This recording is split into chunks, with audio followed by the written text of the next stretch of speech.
Hi guys, welcome back my YouTube channel. ఈ యొక్క news నేను విన్న కాంచల్లి నాకైతే మాత్రం నెక్స్ట్ లెవెల్లో అయితే షివర్ వేస్తుంది. ఎందుకు దరిద్రమైన పనులు చేస్తున్నామని చెప్పేసి నాకైతే అర్థమవుతలేదు. ఇటువంటి దరిద్రపు కొట్టు ఆలోచనలు, దరిద్రపు కొట్టు చేసేటువంటి పనులు ఎవరైతే చేస్తున్నారో వాళ్ళకి భయం లేదు. ఫస్ట్ ఆఫ్ ఆల్ అంటే లైక్ ఇప్పుడు మొన్ననే ఏది కర్ణాటకలో హంపీలో ఒక ఇన్సిడెంట్ జరిగింది. ఎవరు ఒక ఫారెన్ అమ్మాయిని వాళ్ళని అత్యాచారం చేసి చంపేశారు, లైక్ అత్యాచారం చేశారని చెప్పేసి ఒక న్యూస్ అయితే వచ్చింది రీసెంట్. అంటే మనకి లైక్ నిన్న సాయంత్రమో లేకపోతే నిన్ననో మొన్ననో జరిగినటువంటి ఇన్సిడెంట్ ఏంటంటే ఢిల్లీలో కూడా యూకేకి సంబంధించినటువంటి అమ్మాయి, ఆ అమ్మాయిని కూడా ముగ్గురు వ్యక్తులు అత్యాచారం చేశారు అనమాట. ఈ యొక్క ఇన్సిడెంట్ చూసిన తర్వాత మన దేశానికి ఫారెన్ విజిటర్స్ ఎవరైతే ఉన్నారో వాళ్ళ కౌంట్ అనేది 0 అయిపోతుంది. 100% చెప్తున్నా. ఇప్పుడు ఇక్కడ యూకే ఎంబసీ వాళ్ళకు సమాధానం చెప్పాలి, యూకే వాళ్ళకు సమాధానం చెప్పాలి. అదేవిధంగా చూసుకున్నట్లయితే ప్రతి ఒక్క కంట్రీకి కూడా ఇక్కడ పాయింట్ అయిపోతుంది. నెక్స్ట్ ఎవరైనా కానీ ఒక హయ్యర్ అఫీషియల్ కనుక మన ఇండియాలోకి అడుగు పెట్టాలి అని అంటే భయపడతారు. ఎక్కడ ఏం జరుగుతుందో అని చెప్పేసి భయపడతారు. మన దేశానికి వచ్చేదే ఎప్పుడో ఎవరో ఒకరు వస్తారు. ఎందుకంటే మాత్రం మన దేశంలో ఉన్నటువంటి సంస్కృతి, మన దేశంలో ఉన్నటువంటి కల్చర్ ఆ విధంగా ఉంటుందని. అంటే లైక్ ఆ పీస్ఫుల్నెస్, ఆ టెంపుల్స్ కావచ్చు, ఇక్కడ ఉన్నటువంటి కల్చర్ కావచ్చు, ఇక్కడ ఉన్నటువంటి ల్యాండ్స్కేప్స్ కావచ్చు ఎక్కడ దొరకవు కదా. ఎన్నో ఏళ్ళ నుంచి అనుకొని వస్తానన్నమాట మన దేశానికి. వచ్చినప్పుడు కూడా ఇటువంటి దరిద్రమైన పనులన్నీ చేస్తూ ఉంటే ఇంకోసారి ఇండియాని విజిట్ చేద్దామని అంటే మాత్రం, సోలోగా విజిట్ చేద్దామంటే మాత్రం కలవని ముచ్చట ఆసక్తి ఇరిపోతుంది. కానీ సోలో ట్రావెలింగ్ అంటేనే అమ్మాయిలకు, ముఖ్యంగా చెప్తున్నా కదా, అమ్మాయిలకు సోలో ట్రావెలింగ్ అంటేనే అదో లెవెల్గా వెళ్ళిపోతుంది. అదంతా ఎందుకు సార్? మన ఇండియాలో జరిగినటువంటి అత్యాచారాలకే దిక్కు లేదు. ఇక మరి వాళ్ళకు ఎక్కడ న్యాయం జరుగుతుందో నాకైతే అర్థం కాలేదు. ఫస్ట్ ఆఫ్ ఆల్ మన ఇండియాలో జరిగినటువంటి అత్యాచారాలకే న్యాయం జరుగుతలేదు. ఇంకా మరి ఫారెన్ వాళ్ళకు సంబంధించినటువంటి ఇటువంటి దిక్కుమాల పనులు ఇవన్నీ చేస్తే మరి వాళ్ళకి ఎన్నో న్యాయం జరగాలి. మన ఇండియాలో ఫస్ట్ ఆఫ్ ఆల్ న్యాయం జరుగుతుందా అంటే మాత్రం జరగదు. అది ఎన్ని రోజులకు జరుగుతుంది? సంవత్సరానికా, 2 సంవత్సరాలకా, 3 సంవత్సరాలకా? ఖచ్చితమైనటువంటి న్యాయం జరుగుతుందా? జరగదే. అదంతా ఎందుకు సార్? ఒకటి మాత్రం గుర్తుపెట్టుకోండి, ఇదే అత్యాచారం మనకి ఆఫ్ఘనిస్తాన్ ఉంది కదా, ఉగ్రవాదానికి పెట్టిన పేరు, అవునా కాదా? మరి ఉగ్రవాదానికి పెట్టినటువంటి పేరైనటువంటి ఆఫ్ఘనిస్తాన్లోనే మన ఇండియా వాళ్ళు అక్కడికి పోతే ఒంటరిగా ఉన్నటువంటి మహిళను చూస్తే ఎవ్వరు కూడా కన్నెత్తికుతా చూడరు. ఎందుకు చెప్పు?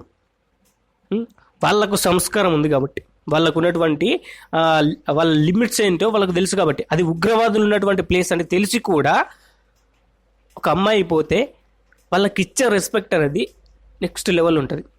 అర్థమైందా? ఇటువంటి దరిద్రమైన పనులు కూడా చేయడు. మరి ఒకవేళ గనక ఇటువంటి పని చేస్తే ఇమ్మీడియట్ యాక్షన్ తీసుకుంటారు. ఇమ్మీడియట్ యాక్షన్ అంటే లైక్ ఆ చేసినటువంటి పనికి తగ్గట్టుగా యాక్షన్ కంపల్సరీ తీసుకుంటారు. ఎక్కడికక్కడ పీక కోసి చంపేస్తారు. అర్థమైందా? పీక కోసి చంపేస్తారు. మన ఇండియాలో మాత్రం అలా ఉండదు. మనకి బెయిల్ అనేది ఈజీగా దొరుకుతుంది. ఎందుకంటే మాత్రం ఎవిడెన్సెస్ అనేవి లేవు, ఎవిడెన్సెస్ అనేవి దొరకనియరు. ఎక్కడికక్కడ నాశనం చేయడానికైతే ట్రై చేస్తారు ఎక్కడికక్కడ. మన ప్రత్యక్ష కేసులో ఏం చేశారు, ఏం బీకురు నాకు అర్థం కాక అడుగుతా. అదంతా ఎందుకు? ప్రీతి కేసులో ఏం చేశారు మీరు? ఏం బీకుతున్నారు? ఇంతవరకు దానికి జస్టిఫికేషన్ జరగలే. ఏం చేశారు మరి? వాళ్ళకి ఇంకా న్యాయం జరుగుతుందని చెప్పేసి నేనైతే అస్సలు కోరుకుంటలేను.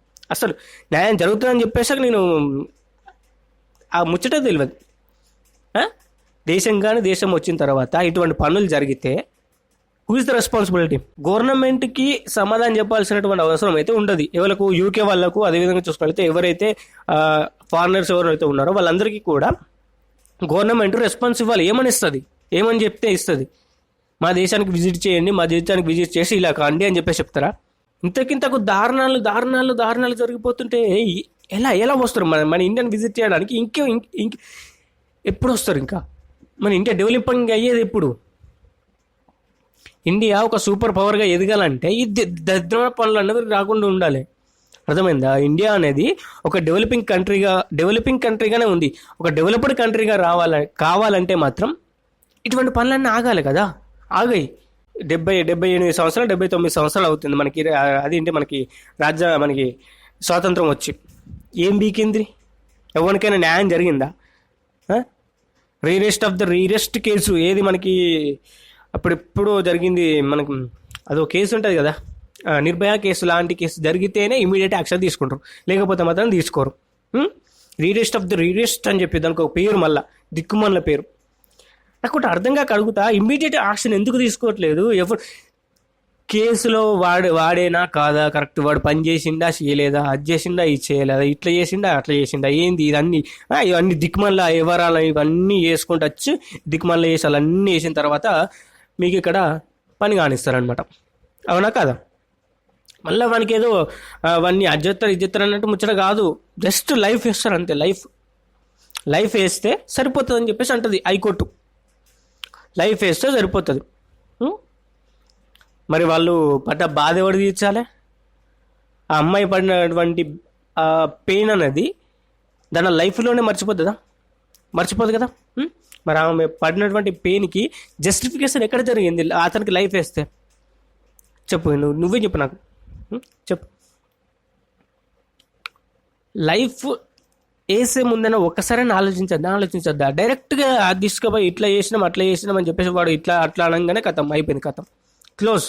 వేరే దేశాలలో కనీసం మన పక్క దేశం ఉన్నటువంటి పాకిస్తాన్లో ఒకవేళ అత్యాచారం కనుక చేసినట్లయితే వాడిని పీక కోసి చంపేస్తారు ఇమ్మీడియట్గా. 10 నిమిషాలలో వాడిని చంపేస్తారు. అర్థమైందా? వాడిని చంపేస్తారు.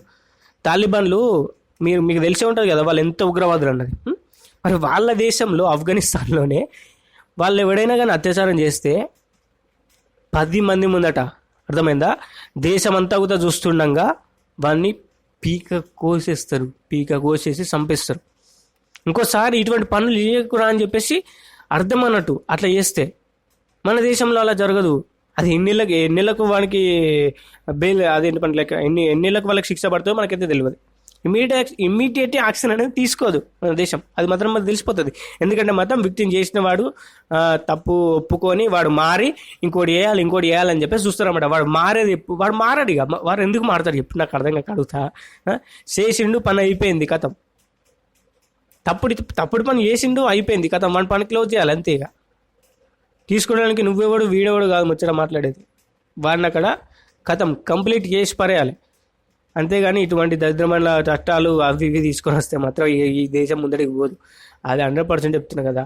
దేశం ముందడికి నడవాలంటే మాత్రం ఈ దరిద్రమైన పనులన్నా ఆగిపోతేనే ఏదో ఒకటి ముందడికి చేయగలుగుతాం. అంటే మనకి ఈ యొక్క ఇన్సిడెంట్ వల్ల ఫారెన్ ఇన్వెస్టర్స్ కూడా ఫారెన్ ఇన్వెస్టర్స్ ఎవరైతే ఉన్నారో, మన ఇండియాకి ఇన్వెస్ట్మెంట్ చేద్దామని చెప్పేసి వచ్చినటువంటి ఇన్వెస్టర్స్ ఎవరైతే ఉన్నారో వాళ్ళు కూడా రాకుండా పోతారే. వాళ్ళు కూడా కంప్లీట్గా మీకైతే డౌన్ అయిపోతుంది. వీళ్ళు అంతే. ఇంకా నాకు మంచి బూతులు నోట్లోకి వెళ్ళి బూతులు వస్తాయి. వదిలేయండి. ఇక వీడియోకి అయితే ఇంత కేసు మరి వీడియో నెక్స్ట్ ఒక లైక్ చేయండి, ఛానల్కి సబ్స్క్రైబ్ చేసుకోండి, పక్కన రోజు బెల్ ఐకాన్ వచ్చి ఆల్ బెల్ టాప్ చేసుకోండి. Thank you for watching. జై హింద్. బాయ్.